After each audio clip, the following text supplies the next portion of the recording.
안녕하십니까, 원영필 변호사입니다. 오늘도 여러분들에게 좋은 사례를 가지고 왔습니다. 배당이 사례. 채무자가 배당 절차에서 배당 이의를 할 수 있습니다. 문제는 그 배당 이의를 한 채권자가 집행 권한을 가진 채권자일 경우에 문제가 됩니다. 왜냐?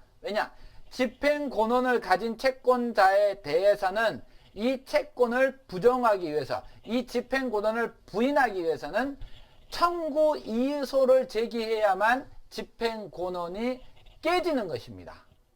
즉, 배당이의 소송만을 해서는 안 되고 청구 이의 소송을 해야만 이 집행 권한을 깰 수가 있는 것입니다. 그렇기 때문에 채무자가 배당 이의를 할 때는 이런 제약이 있다는 것을 좀 알아두시기 바랍니다. 특히 배당 기일에 배당 이의를 하면은 일주일 이내에 배당 이의 소송을 제기해야 되고, 그러면 모든 배당 절차, 그 이후의 절차가 중지되고 이제 배당 이의 소송만 진행이 되는데, 중요한 것은 채무자가 집행 권한 있는 채권자에 대한 배당 이의를 한 경우에는 이 사건과 같이 청구 이의소를 제기해야 되고, 특히 일주일 이내 배당 이의소를 제기할 수 있는 일주일 이내 강제 집행 정지 결정까지 받지 않은 이상 배당 절차는 다 진행이 돼 버립니다.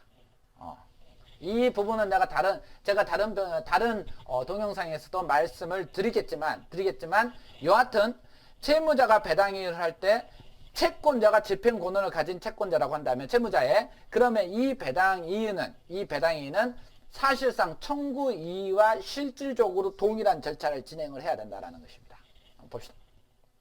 배당 절차에 작성된 배당표에 대하여 채무자가 이의하는 경우 집행력 있는 집행 권한의 정본을 가진 채권자의 채권 자체, 즉 채권의 존재 여부나 범위에 관하여 이의한 채무자는 그 집행 권한의 집행력을 배제시켜야 하므로 청구 이의소를 제기해야 하고 배당 이의소를 제기할 수 없다 라는 것이 뒤에도 이제 좀 있는데, 이게 이제 핵심입니다.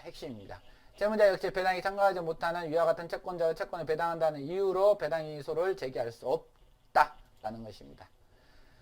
집행 절차는 어렵습니다. 특히 형식이 무엇이냐에 따라서 각하가 될 가능성도 굉장히 큽니다. 이런 점 참조하셔가지고 배당 절차에 참여를 하셔야 될 겁니다. 오늘도 수고하셨습니다. 고맙습니다.